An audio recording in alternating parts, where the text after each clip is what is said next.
what is going on, everybody? How is everybody doing today? We have the divisional round this weekend, and I thought this could be a good time to do a reaction video to an article Bleacher Report just dropped, a 2025 NFL redraft after these rookies finished up year number one. Now, we got to see some plenty rookies in the wildcard round. We even got to see Matthew Golden catch a touchdown this past week. So we're going to react to this article today. I think I actually want to do maybe a 2025 redraft myself. I don't know when that's going to come, but I would say over the next few weeks as well. I wanted to react to also like a mock draft today just to hear some other people's opinions outside of my own, but we haven't really gotten a lot of new updated mock drafts ever since Dante Moore decided he's going back to school. He's going to Oregon. I thought he was going to maybe transfer since they got Dylan Raiola, who's probably going to be actually the backup to Dante Moore next year. So this quarterback class is very thin. It's like Fernando Mendoza, who's most likely going number one, either to the Raiders or to a trade. And then we might not see another quarterback in the first round. It's kind of similar to this draft that we're going to react to as well, where you had Cam Ward, and we really thought no other quarterback was going to go in round one.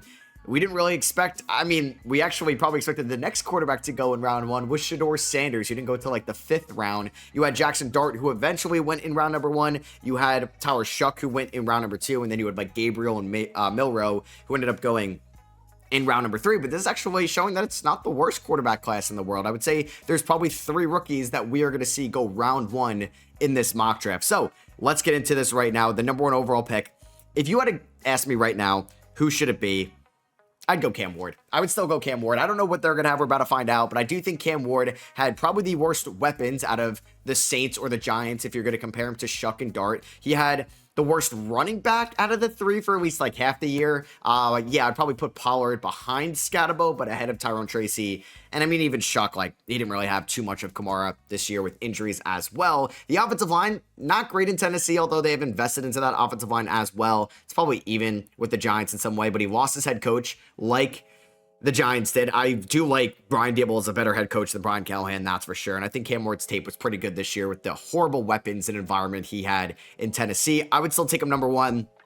Dave Jackson Dart number 1. This photo is kind of sick. It kind of looks like he's throwing it through his legs in a way. Obviously throwing it around his legs. But Jackson Dart ends up going number 1 to the Tennessee Titans. The Giants just picked up their new head coach in John Harbaugh, giving him like $100 million over 5 years. I think that's a little bit too expensive, but we'll see how it ends up working out. We'll see who the offensive coordinator is going to be. Is it going to be Todd Monken in New York? We'll have to see. But I think Tennessee, I don't know. Is that a hot take for me to say that they would still take Cam Ward number 1 overall? I'm interested to see if they end up going with like the best defensive playmaker on the board in the draft. Is it going to be like an Arvell Reese, a David Bailey, or a Reuben Bain? Or will they look to get Cam Ward some help? There's definitely some receivers that can go in the top 10. Will Jordan Tyson be available? Do you take Kenyon Sadiq that high? Probably not. Do you end up going with Mekhi Lemon? Do you go with Carnell Tate? All are possibilities. Do you go with Jeremiah Love? You probably shouldn't do that. Maybe they take Spencer Fano, improve the offensive line a little bit more because they're going to go out and spend for maybe like an Alec Pierce or George Pickens or a Wan'Dale Robinson in free agency. We'll have to wait and see. I disagree with this one here. I do think Cam Ward, they're not far apart by any means, and I do believe Dart is a little bit younger than Cam Ward. 1, I'm a little bit scared about the Dart concussions he suffered this year, and 2, I just think Ward, honestly, like, Dart was better than Ward this year, but I don't think by enough to make me think that Dart should be the clear 1-1 in a redraft. So number 2 was, I don't know if they're going to have the Browns or the Jags. I guess we'll still have the Jags. We'll see who they have going number 2. Okay, so it's still the Browns, so I guess they're not trading down in this redraft. Yeah, they end up taking Cam Ward here out of Miami. Cleveland does need their franchise quarterback, so if Jackson Dart was off the board and he actually went number 1, I would not trade down to accumulate the Jaguars first rounder and still take Mason Graham. I would look to take my franchise quarterback, and I think that could be Cam Ward. Browns offensive line is a little bit older, but I do think, getting drafted by Kevin Stefanski as your head coach would do wonders for Cam Ward's development. So much better than what Brian Callahan was for him in Tennessee. Jerry Jeudy, Cedric Tillman ain't great, but it's a lot better than having Calvin Ridley in Tennessee. And you had to rely on like Chimere Dike and Io Manor and Okonkwo. As I guess since it's a redraft, you're not going to get Harold Fannin, but you still get David Njoku. You still get, well, I don't know if you're getting Quinjon Judkins, we'll see going forward, but that makes sense. Like if I disagree, I think it would probably be Ward 1 for me, Dart 2, but I would love to know what you guys think in the comments below. Maybe you disagree with me. So number 3, I was going to say, do we have Tyler Shuck going to the Giants? And we've seen enough from Shuck. Shuck Mania. We're a Shucker out there where Tyler Shuck is going to go number 3 to the Giants instead of Abdul Carter, who got off to a very slow start this year in Abdul Carter, but finished very strong. I know when I graded every first round pick, when I made that video, he had like one like semi-good game, and I gave it, I think, a D. I could have honestly given it an F. It'll get a lot better of a grade when I regrade them again in the next few weeks, but I would say it's risky to take Shuck here. I mean, yeah, I don't know if you're getting Cam Scatterbo in a redraft as well. We'll see how many running backs, if any, we have in the first round, but you give Shuck Malik Neighbors, hopefully healthy. He was very good with Chris Olave. He was good when they traded away Rashid Shaheed and didn't have Alvin Kamara. The Giants' offensive line, I would say, is worse than the Saints, at least when you're looking at the tackle positions. I mean, you do have Andrew Thomas. I mean, he was able to have Fuaga and Kelvin Banks going forward, which are nice building blocks. Yeah, I think Shuck looked really good towards the end of the year. We'll see how he's going to look in week 1 next year with Kellen Moore, who seems like he's a good offensive-minded coach. I still believe Dable is a good offensive-minded coach in a way, maybe better suited as a coordinator that's calling plays, not a head coach that has to make like crucial game management decisions going forward and has to worry about the defensive unit. But yeah, so we have 3 quarterbacks going 1, 2, and 3 when this was looked at as a very weak quarterback class. So I wonder, will the 2026 quarterback class be closer to the 2025 one, or will it be closer to 2022 where it was like Kenny Pickett in round 1, you had Malik Willis, who looked like a bust and now is looking pretty good. You had Matt Corral, you had Sam Howell, right, in that class, and you had Brock Purdy, who kind of saved that quarterback class as a whole, and Desmond Ridder. So number 4, the Patriots are still taking Will Campbell. Was Will Campbell the best offensive line rookie this year? No. I like Membu a little bit more. I like Kelvin Banks slightly a little bit more, but I don't think it's enough to sway you to not take Campbell. He seems like he loves New England, culture guy, like cares about protecting Drake May, and that's exactly what you want in your franchise offensive tackle. Teams overthought this a little bit with the short arms coming out of LSU. Now, I don't know if you would have him go any higher than this as well in a redraft. I mean, the rookie seasons from these guys, like, I feel like we're a little bit not as impressive as years past, so I do think, like, Campbell would easily go number 4. They would still take an offensive tackle. I don't think, like, you're not taking Travis Hunter. I would say 4 here. But you could say that if you like Travis Hunter as a wide receiver for Drake May. But I don't think the Patriots have this season without Will Campbell, without improvement to the offensive line. They were fine with Diggs, Booty, Pop Douglas, Hunter Henry, and these guys. Kyle Williams out wide. I think you can pass on receiver for one more year. So Jacksonville still gets Travis Hunter, but they don't have to trade up for Travis Hunter. It felt like Travis Hunter was a lock to go in the top 3, maybe the top 4. He was never making it to Jacksonville. Now, Jacksonville won the division. They were a 2 seed, so they're not giving up the highest pick in the world to the Cleveland Browns this year to get Travis Hunter. And they won the division without Hunter really playing all that much this year. He was out for basically half of the season.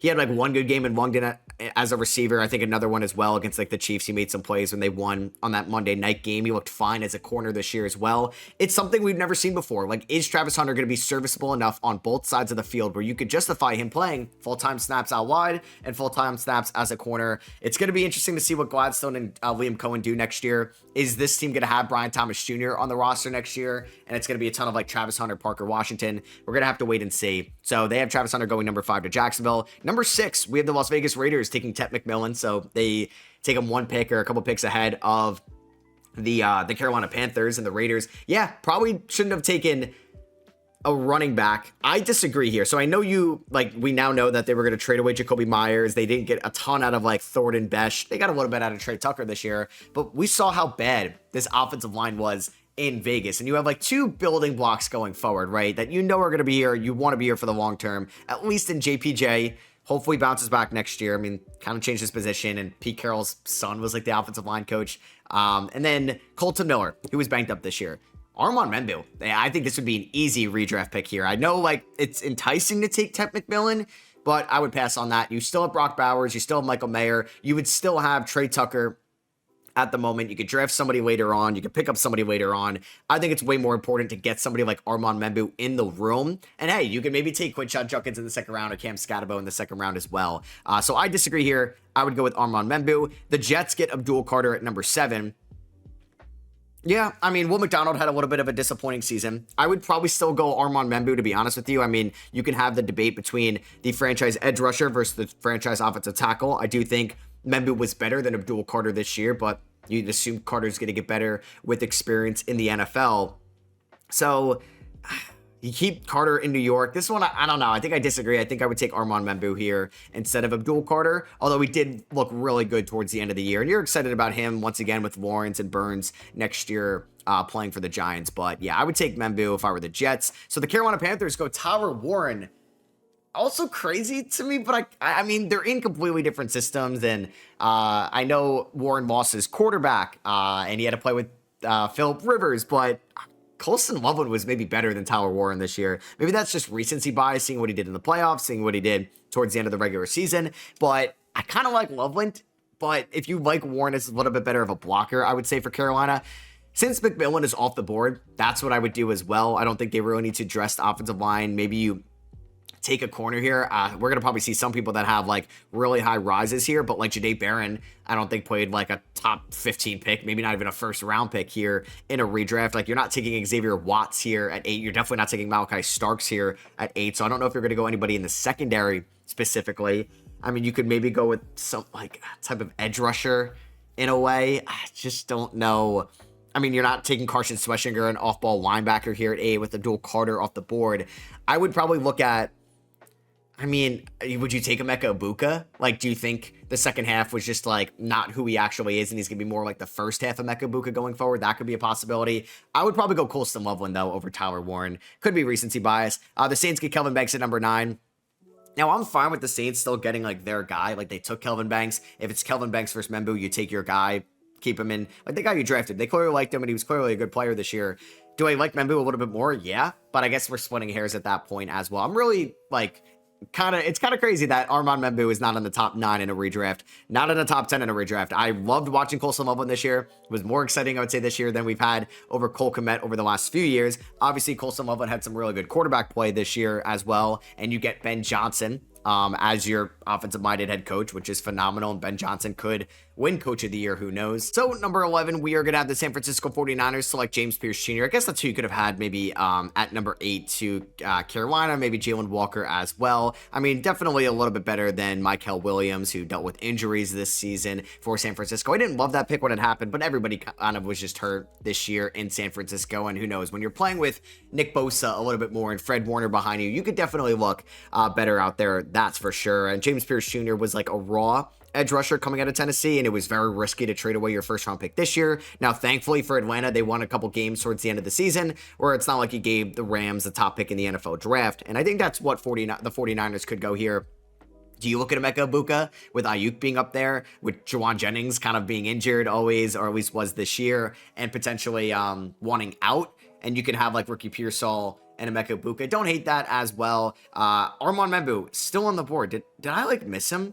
Did I overrate him in my mind this year? No, I did not. We did not have Armand Membu go anywhere here, which is kind of crazy. So at number 12, we have Carson Schweschinger going to the Dallas Cowboys. I'm sure the Cowboys are happy with Tyler Booker this year in a way, and I would probably still go Tyler Booker. I'd rather have though it's an interior offensive lineman over Carson Schweschinger. I mean, Schweschinger was an absolute beast this year. I mean, if you're going to get a good off-ball linebacker, you might as well get one, this high at 12 in Dallas. Trades for Logan Wilson. They didn't really have a good defense this year. They might end up taking like a Sonny Styles or somebody like that in the 2026 NFL draft. So we'll see. But can I get Armand Membu on some team here? This is kind of crazy. Miami going Nick Emenwari at 13. I guess I should have mentioned him. Why did I think of Starks and Watts when Emenwari was arguably the best safety this year, going to Miami at 13. I like that a lot. I remember mocking Malachi Starks a ton to the Miami Dolphins at 13. A little bit of a shocking pick at the time to go Kenneth Grant, but maybe not, even though Kenneth Grant probably won't be in the first round here in this redraft. Number 14, Jalen Walker to the Colts. I like that fit a ton for them as well. I mean, I don't think Tyler Warren was a necessity. It was more of like a luxury when you have like Pierce, Josh Downs. You had Adonai Mitchell before the trade, and you have Michael Pittman, obviously. So you have plenty of weapons out there. Harold Fannin went a little bit later.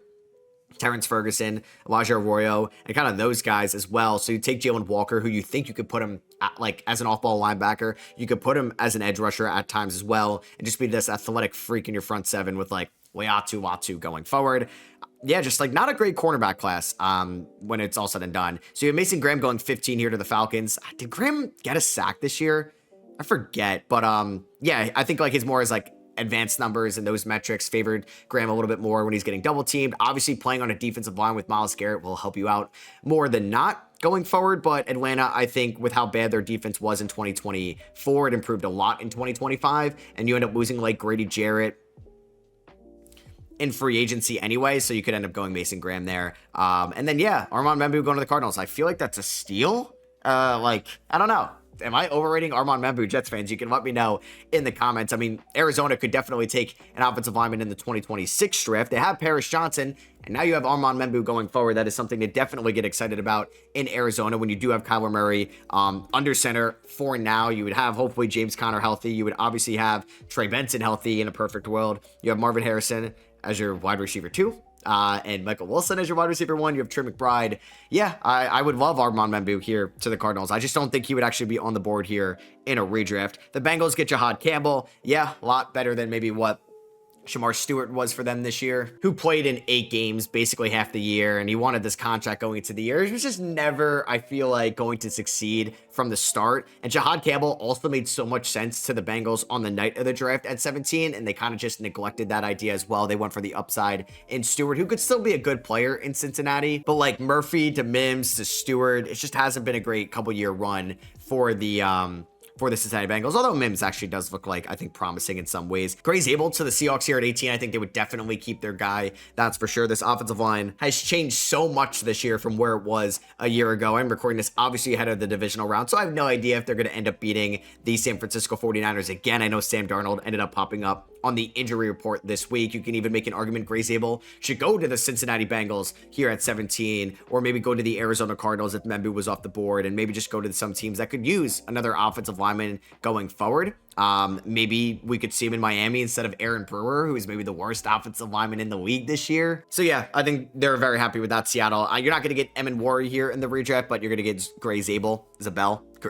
And then you got Tampa Bay taking Emeka Buka at 19, but they still do that. I mean, you got Mike Evans, you got Chris Godwin, but these guys are getting up there in age. They have their injury concerns. And I know Ibuka was not great in the second half, or not productive, maybe in a fantasy aspect. But I think if you're Tampa Bay, you're still thrilled about what he was as a rookie, the connection he had with Baker Mayfield. Both these guys kind of had these injuries on and off throughout the season. So going forward, like in the next 3 years, he's going to be like the only wide receiver on the roster, you would think, that you can confidently say will be there, that's on the team right now. Maybe Jalen McMillan, maybe Tez Johnson, who knows at this point. 20, we have Noah Williams going to the Denver Broncos. Crazy. Like, Noah Williams outplayed Jahdae Barron this year, that's for sure. So you could still take Jahdae Barron if you think he could still be good long-term. I'm sure Riley Moss might not be here for the long-term either, because he was a little bit disappointing this year, maybe very disappointing this year if you're asking a Broncos fan. So you get Noah Williams, who might end up he might be, probably not, but like, could he be the Trey McDuffie to replace the L'Jarius Sneed from what happened in Kansas City a couple years ago? Maybe. Kansas City might end up trading Trent McDuffie this offseason, who knows? And Denver's going to take Williams there. You can make an argument Luther Burden should go higher. You could say he could go higher than Tet or Ibuka if you're looking at the long term as well. I would love this. I mean, I still like Derek Harmon. I'm surprised Harmon isn't off the board. And obviously, we're not taking a quarterback here at 21 with Shuck, Dart, and Ward all off the board. I'm saying we because I'm a Pittsburgh Steelers fan. There was a point this year, especially when DK Metcalf got suspended. You want to listen to the receivers we had? Calvin Austin, I think he's a high-end wide receiver 4, low-end wide receiver 3. I don't mind Calvin Austin. He's not a bad route runner, but he definitely has his limitations. He's a free agent. Scotty Miller. Yeah, some teams had him as like their wide receiver 5 at one point. Ben Skoranek, special teams guy, but had a lineup out wide. Adam Thielen and MVS. Those 5 names in the big year 2025. Even in 2026 in a playoff game, they were complementary pieces to DK Metcalf, who dropped a wide open 30-yard catch, and that kind of changed the momentum of the whole game. It felt like I would have loved Luther Burden in Pittsburgh. Would love it.